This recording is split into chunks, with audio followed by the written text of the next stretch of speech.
Good morning, church. Welcome back to our online service. Today's Bible verse is from Colossians chapter 3, verse 16.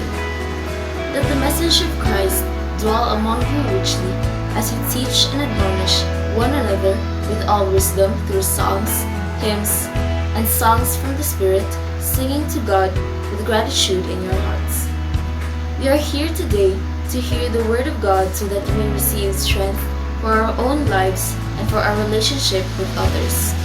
Let us stand firm, believing that in everything great and small, God's will is being done, and that we may yet experience a new coming of God's glory here on earth.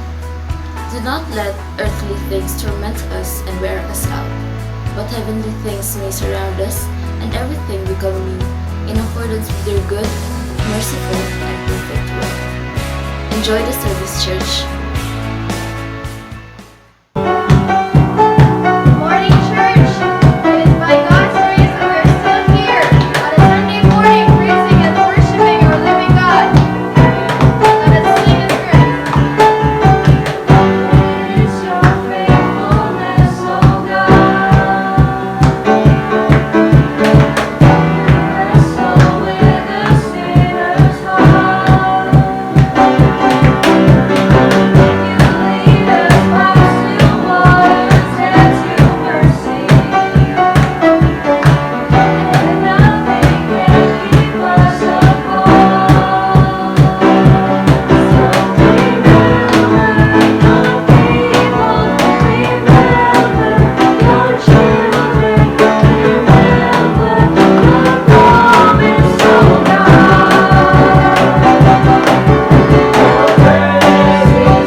Ginoo kanatong tanan.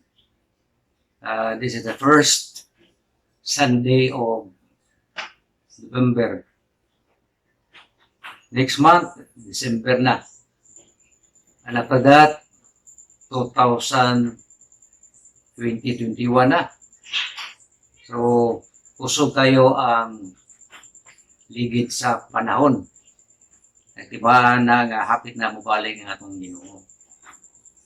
And nanginaot ako nga bisan niya ta sa ko kayron nga krisis apan tungod sa grasya sa Ginoo kita naa sa malinawon nga pangunahuna wala ta mabalaka sama sa uban nga nagugay ka balaka apan kita dili ta angay magabalaka tungod kay atong Dios nga gialagaran buhi. And alas pagsugod atong basahon ang teksto. Ang teksto karong nga Domingo ato makita dia sa babasa dia sa Juan 16:33.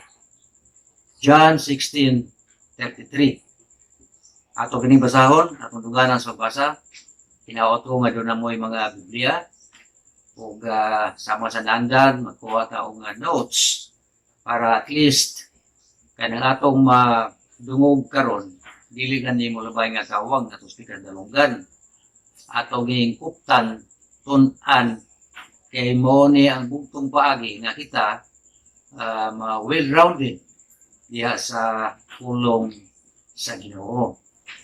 So diha sa Juan 16:33 atong basahon ingon diri nga gisulti nako kini kaninyo aron nga dinhi kanako makabatuon kamo og kalinaw dinhi sa kalibutan aduna kamoy kalisdanan apan pagmadasigon gibuntog na nako ang kalibutan.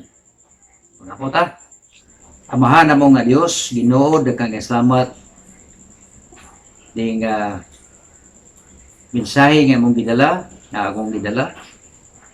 Salamat o Lord nga akong giangkon, nga ako wala ko'y mahimo, nangayo ko sa giya sa imong balang Espiritu Santo.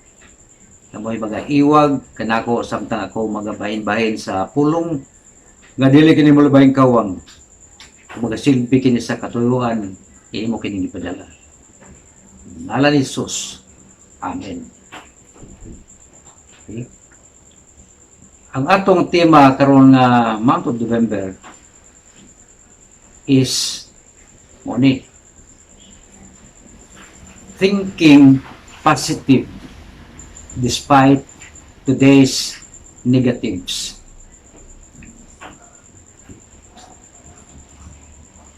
Positibo ang imong pangunahuna, hayag.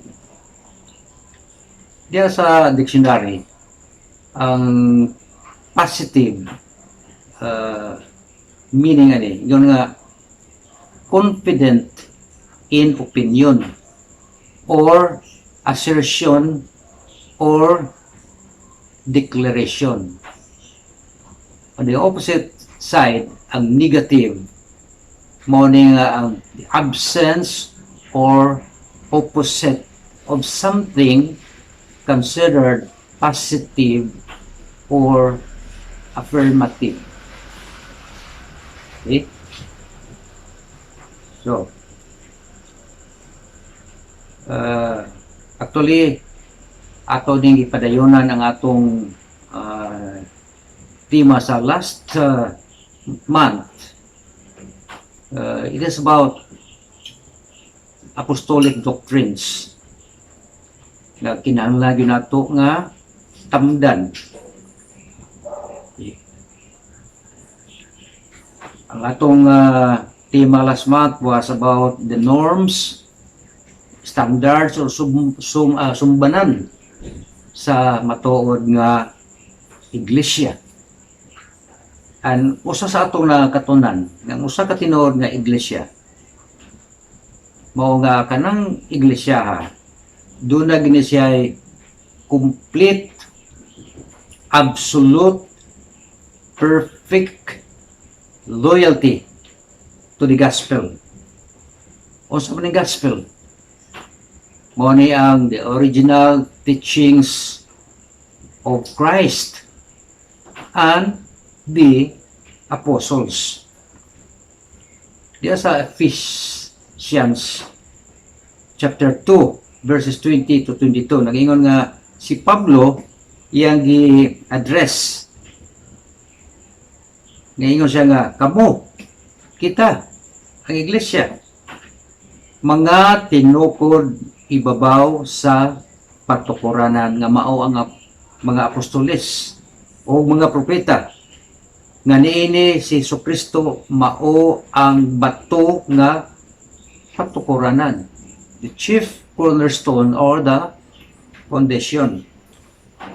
Ngayon ta, karong bulada, November, nagmark kami sa ika-8 nga bulan na niya kita sa pandemya ng COVID-19. And doon ay good news, doon ay bad news.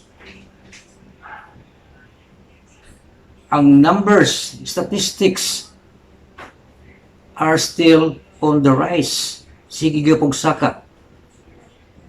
Kung inyong basahon ng mantalaan, matag-adlaw, kita nyo mga numero, wag yung ingon nga ni steady. Sige o saka. And dito sa ubang parte sa kalibutan, especially in Europe, doon na second wave. And it seems that there is no end in sight.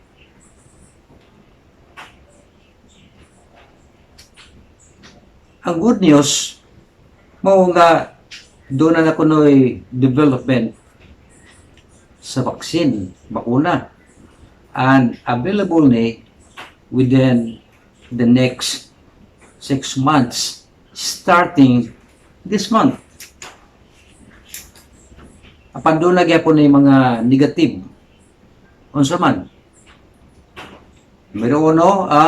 Number one is availability.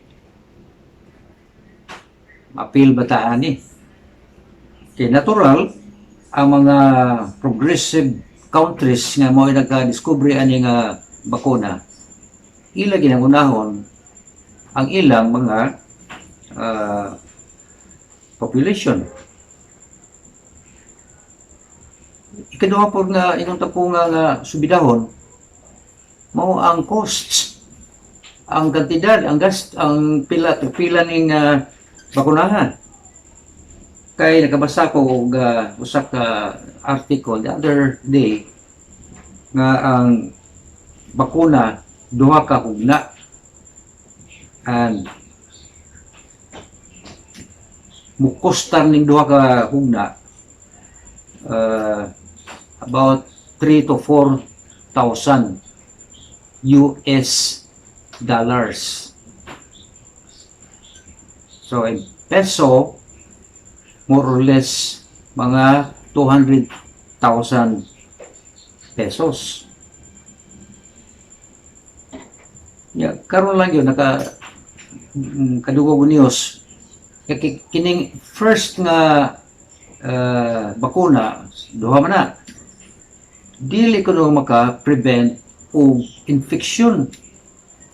So ito po nga, it's still a long way to go. Taas pa taog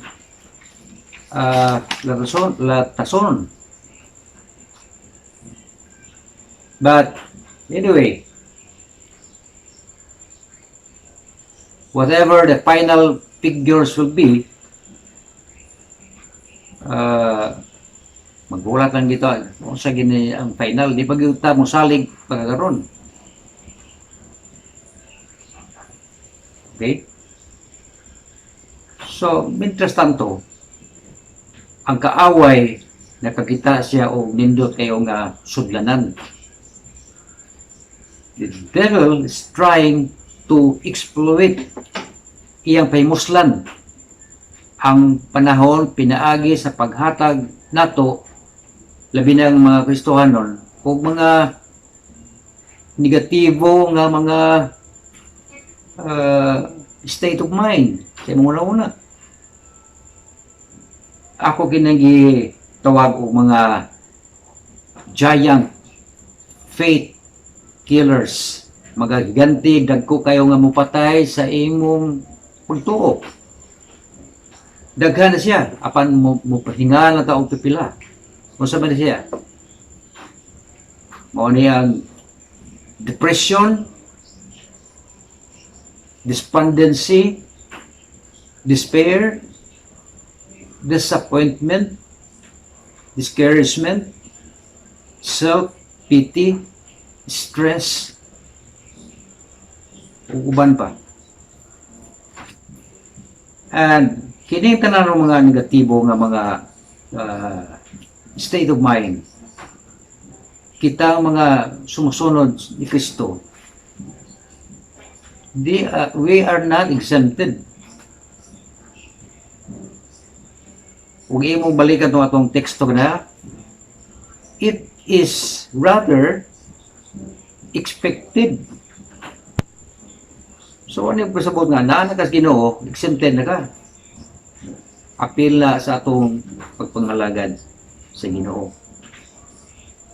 But the thing is, how do we respond to these negatives?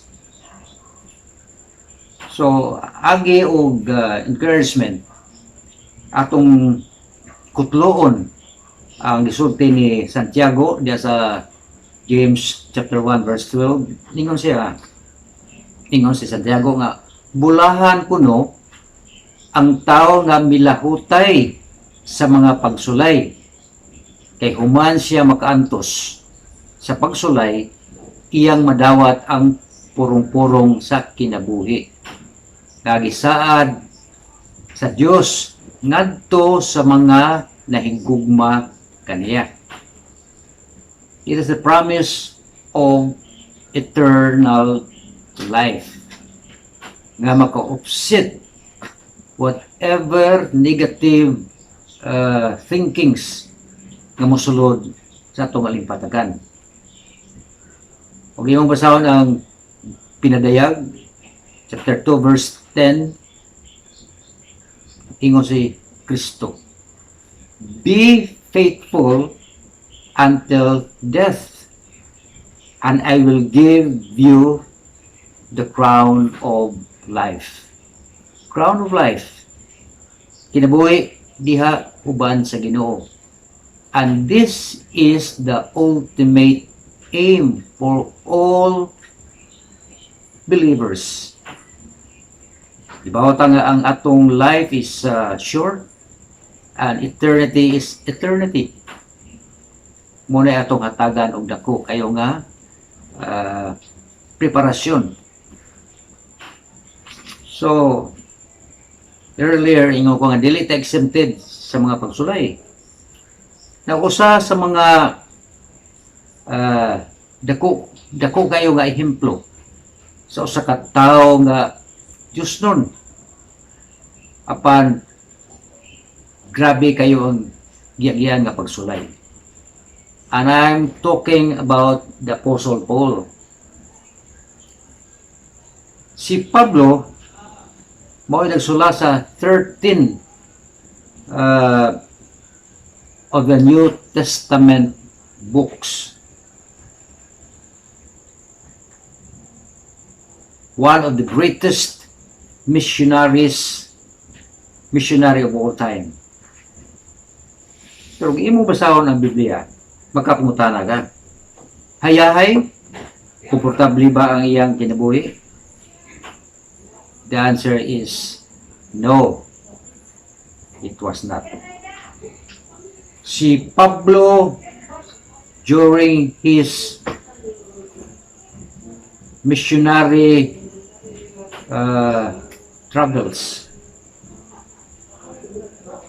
daghang isa gisagubang nga mga problema. Mental, emotional, relational, physical, financial nga mga adversities.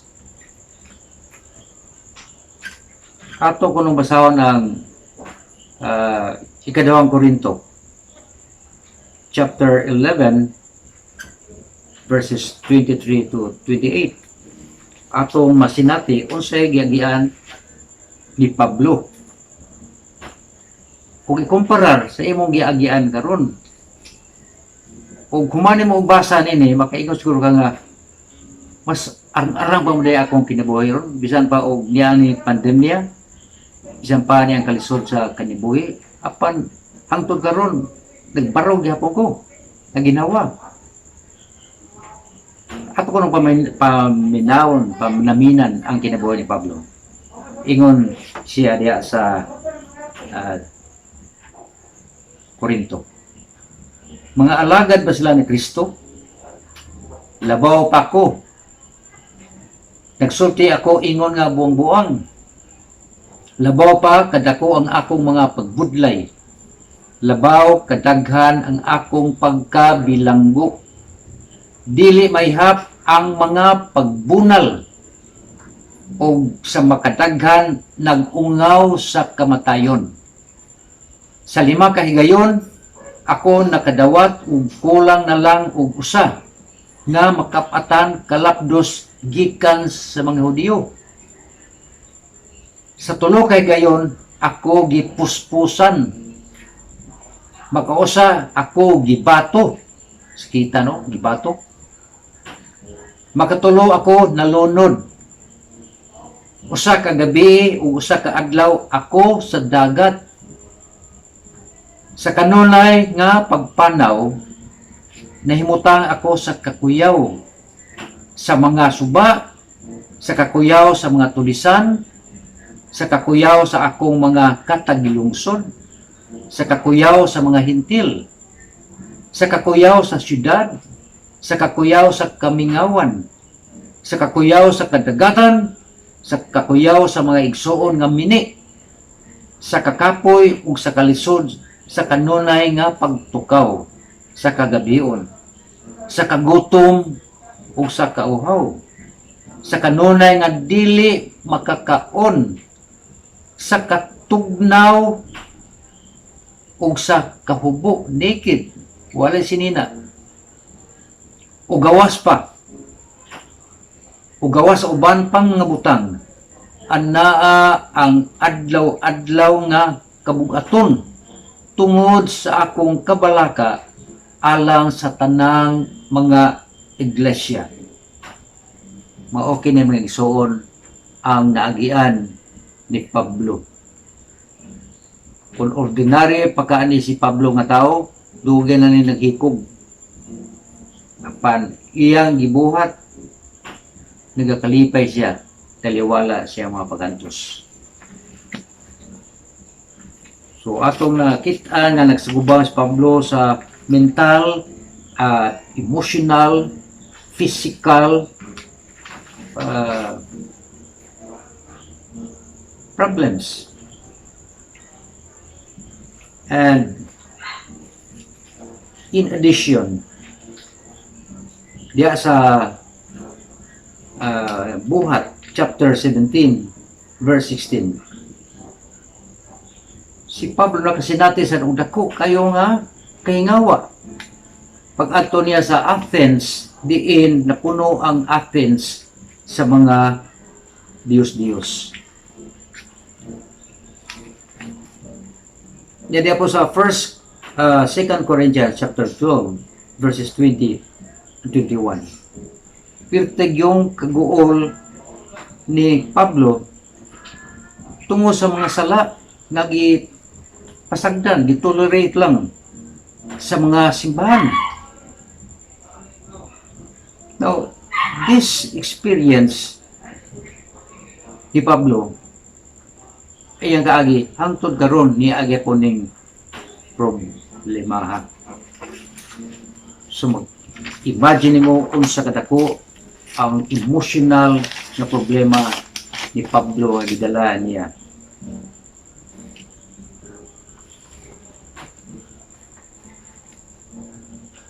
And all of this mentioned problems, Paul had to undergo in his mission in establishing churches, proclaiming the gospel of Christ. Kung ordinary pa nga pagkatao, probably resign ako sa akong pagka-pastor, kung resign ako sa akong trabaho o sa akong pagka-ministro, di na magwanta. But on the contrary, for every negative situation, Paul reacted positively.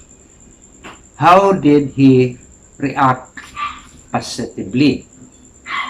So atong basahon ang 2 Corinthians chapter 4 verse 8 to 10. Nag-ingon rin nga, kami gipiit sa tanang paagi apan wala mapugni, gilusod-lusod apan wala kawad-i og paglaom. Positive thinking. Gilutos apan wala talikdi, nangatumba apan wala mangalaglag, sa kanunay giantos dinhi sa among lawas ang kamatayon ni Hesus, aron ang kinabuhi ni Hesus mapadayag usab dinhi sa among mga lawas. This was the reaction, the positive reaction of Paul. Okay? And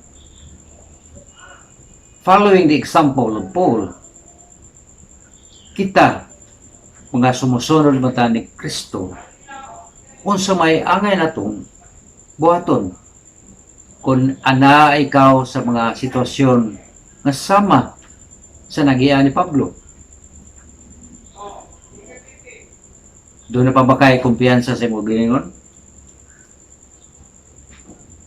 We have to build up our confidence in our God.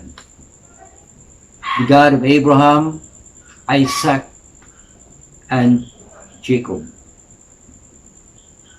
The same God yesterday, today, and forever. How do we react under these circumstances? Now, doon ay mga upat ka punto na itong isgutan. Unsay angay buhaton sa usa ka Kristohanon aron siya maka-face positively sa mga challenges that are negative ang iyang dating. Okay? Number 1,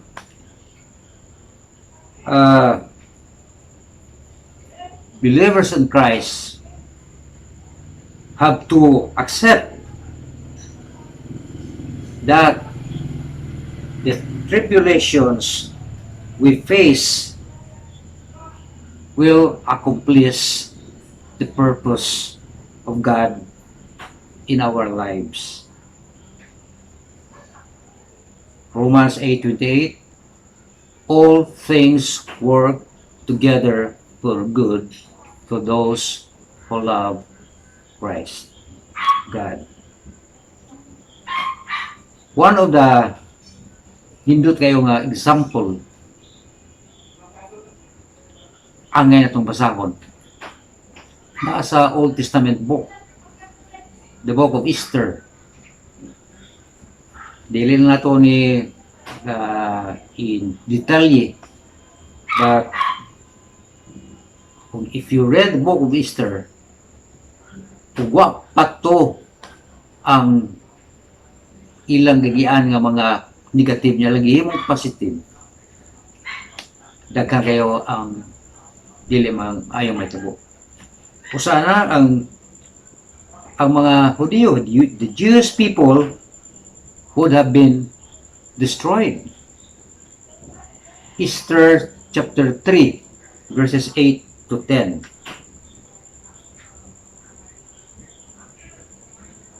And usa sa tumabasa niya, kung pa ito may tabo ni Esther,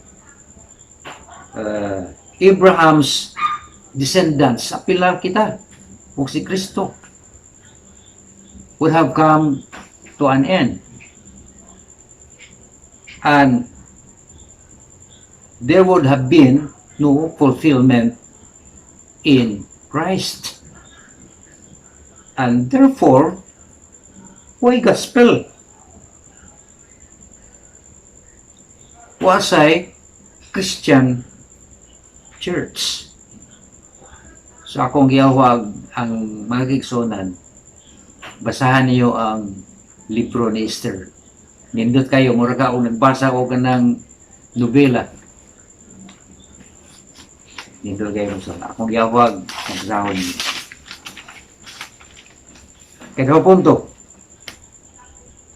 atong angkunon na atong buhay Diyos will sustain us in times of great difficulties.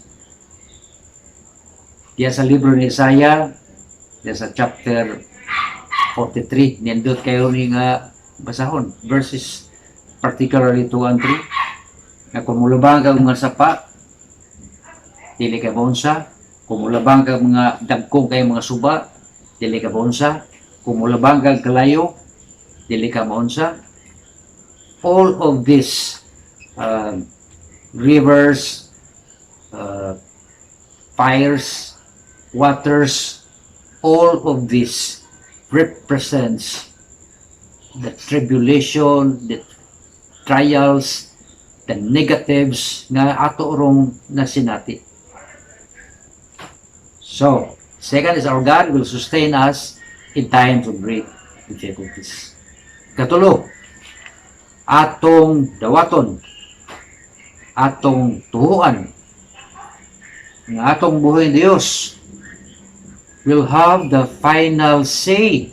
Iya ang katapos sa tulong in world events, and that ultimately we will defeat evil. Evil. Ang kalibutan, daghang kayong giagian nga mga katalagman. World War I, World War II, in 1920, Spanish flu, which namatay 50 million ng mga tao. And in the 1500s, during the time of Martin Luther,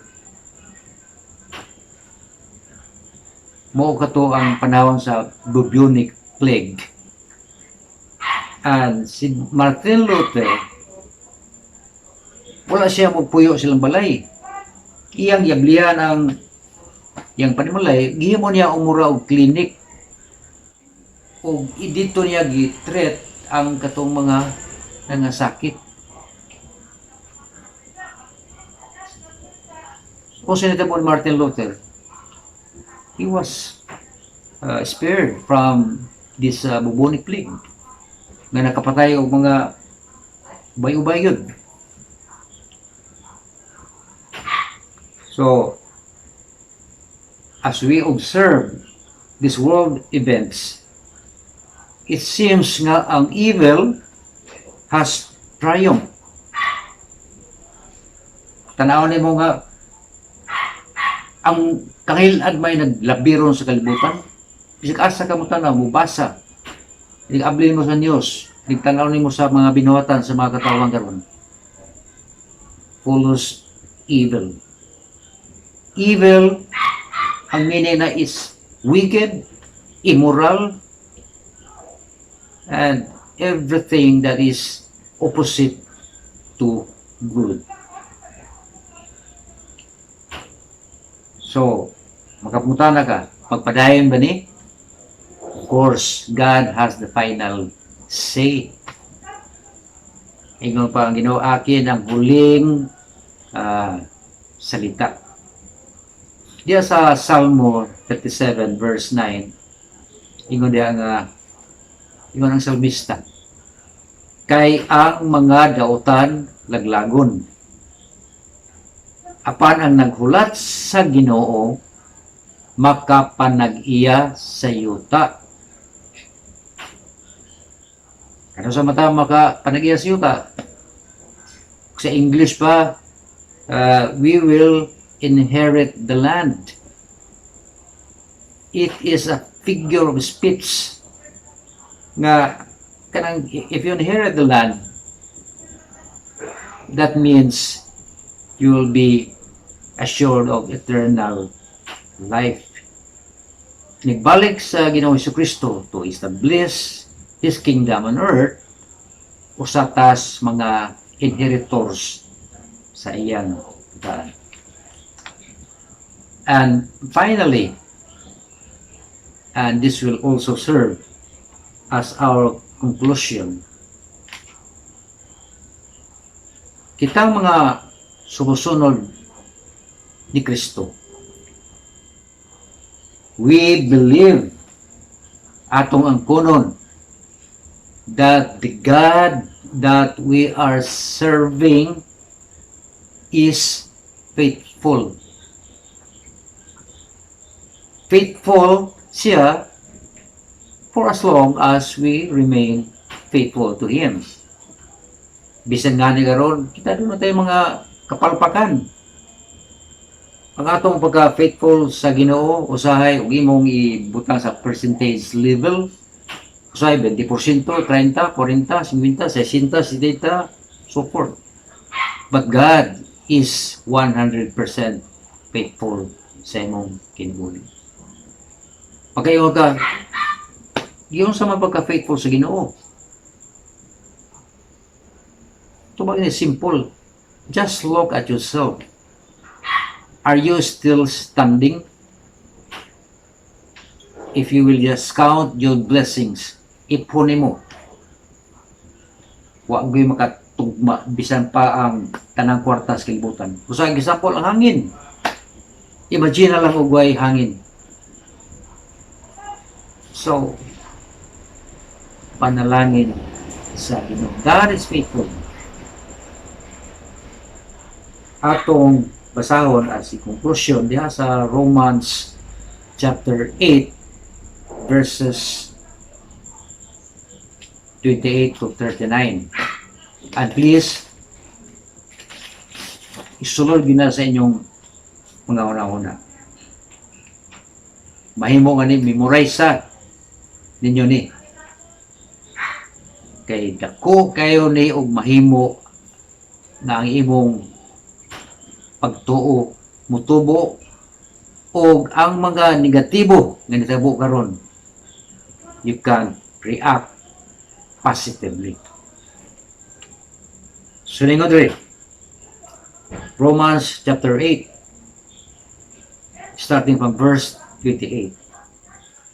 Kita nasayod nga diha sa tanang butang ang Dios nagbuhat sa maayo ngadto kanila nga nahigugma kaniya ug mga tinawag sumala sa iyang katuyuan. Kay sila nga mga nailhan niyang daan, gitakda usab niyang daan nga may sama sila sa dagway sa iyang anak. Aron siya mahimong panganay sa daghang mga magsuon. Ug sila nga gitakda niyang daan, iya usab nga gitawag. Ug sila nga iyang gitawag, iya usab nga gihimong matarong. Praise the Lord. Ug sila nga iyang gihimong matarong, iya usab nga gipasidunggan. Hallelujah. Padayon ta? Busa kung sa may itong sulti, may tungod nini. Kung ang Dios, dapig kanato, kinsa man ang ubato kanato. Siya nga wala mohikaw sa iyang kaulingong anak, kung dili mitugyan hinuon kaniya alang kanatong tanan, dili ba ihatag usab niya kanato ang tanang mga butang uban kaniya. Kinsa ba ang mupasaka og sumbong batok sa mga pinili sa Dios? Ang Dios mao ang nagmatarong. Kinsa man ang mupakanaog sa hukom? Si Kristo Jesus nga namatay, apan nabanhaw gikan sa mga patay. Nga naa karon sa tuo sa Dios o nangamuyo gayod alang kanato. Praise the Lord. Nangamuyo sa alang kanato. Kinsa ba ang nakapahimulag kanato gikan sa gugma ni Kristo? Sumuna ni ang mga atong tanawon ng mga negatiba on how to think positively despite all of these negatives that we are facing today. Kinsa ba makapahimulo who can separate us from the love of Christ? Ang pag-antos ba? O ang kasakitan? O ang paglutos? O ang gutom? O ang kahubo? O ang katalagman? O ang espada ba? Ingon sa nasulat, tungod kanimo ipamatay kami sa tibuok nga adlaw. Giisip kami nga daw mga karnero nga ihawonon. Dili, hinoon diha nining tanang mga butang, kita labaw pa sa mga mananaog. We are more than conquerors. Praise the Lord. Pinagi kaniya nga nahigugma kanato si Kristo ni. Kaya pasalig, ako, kabisan, kamatayon, o kinabuhi, o mga anghel, o mga kadagkuan, o mga butang, karon, o mga butang nga umaabot, o mga gapom, sa kahabugon, o giladmon, o bisan unsa, diha sa tibuok, kabuhatan. Dili gayon makapahimulag kanato gikan sa gugma sa Dios, sa gugma nga anak ang Kristo Jesus na atong Ginoo. Despite all of these tribulations, nothing can separate us from the love of God. Question. Gsoon. Taliwala ning tanaro mga negatibo na nangitabo sa tibok kalibutan. Kumusta ang imong pagtuo?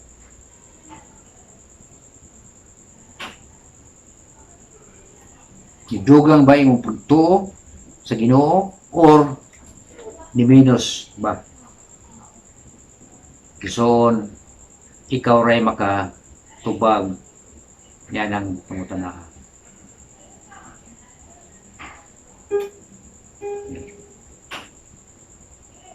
Magampo ta?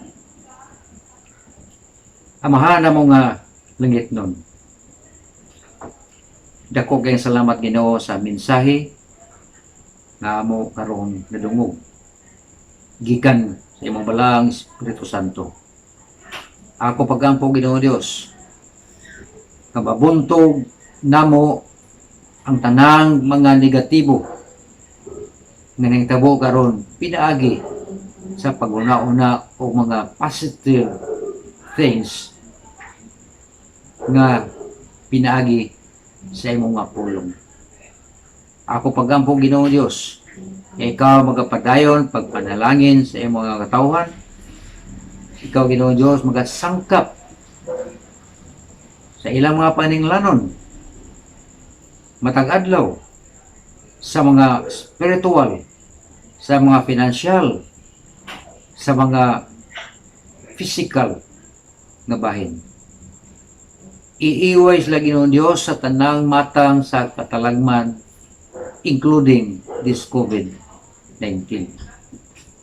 Wala kami laing gisaligan Ginoong Dios, kundi ang imong buhing pulong ay may nag-sustain ka naman. Salamat kayo. Salamat kayo sa imong pagka-faithful. Faithfulness that is proven through the years. A faithfulness that runs through generations. Salamat Ginoo sa mensahe. Salamat ako pagampo Lord God. Namudugang pa ang pagtubo o pagtuo sa tanang mga membro sa iglesia. Tanang dungog, tanang himaya, tanang pagtahod. Among ibalik diya kanimo. Sa ngalan samahan sa anak o sa Espiritu Santo. Amen. Okay. So, una tamo sira. Doon na ba nagtanaw, kung doon na nagtanaw ni ato karong online nga preaching, na wala pa din siya makasinati, makapadawat sa Ginoo. Now is the time for you to accept Jesus Christ as your Lord and God and Savior. Life is short. Things are uncertain. Wata makaibalaw o gugma na mabata. And the best thing to do, to be assured of, is to accept Christ as Savior. So, atong idugo, atong ulo, this is a simple prayer of acceptance. Just repeat after me. Atong idugo, atong ulo. Amahana mo nga naa sa langit. Yatubang ako kanimo karon nga usa ka makasasala. Akong pangayo ay imong luwason ang akong kalag ug limpyuhan ang akong mga sala. Nagaamgo ako nga nakinahanglan ako sa kaluwasan ug moabot lamang kini pinaagi kang Hesukristo. Gidawat ko ikaw Ginoong Hesus, isip Dios ug maluluwas sa akong kalag. Ihinulsulan ko ang akong mga kalapasan ug sumulod ka sa akong kasing-kasing. Kung ikaw na ang maghahari, sulod ka nako. I have called upon your name and I believe that right now I am saved. Amen. Now, if you have recited that simple prayer of acceptance, be assured na imong ngalan na lista na nato sa libro sa kinabuhi, the Lamb's Book of Life. And after this, harita sa kalawat, today's Communion Sunday. Salamat again. And ang Diyos magapanalangin kayo. And to God be all the glory. Praise the Lord. Amen. Maayo ang Dios. Nindot kay nga mensahe nga ato na dunggan. Nindot kay nga mensahe nga ato ang na-experience karong adlaw. Ug nindot kayo nga worship nga ato na-experience. So akong gangyo ang tanan sa atong hiusahan nga ato ning tapuson pinaagi sa mga pagampo. Magampo kita. Ginoo, salamat nini nga adlaw. Salamat nini nga lain na pud nga kinabuhi nga mong enjoy. Ug salamat o Dios sa mga panalangin Lord God nga imong gitagana kanamo Ginoo. Ug sa mga panalangin pa o Dios nga imong gikaandam sa matag usa kanamo. Ginoo, amo kang gidayeg, amo kang gipasalamatan. Akong pagampo o Dios nga imo haming hiusahon o Dios diha sa imong presensya.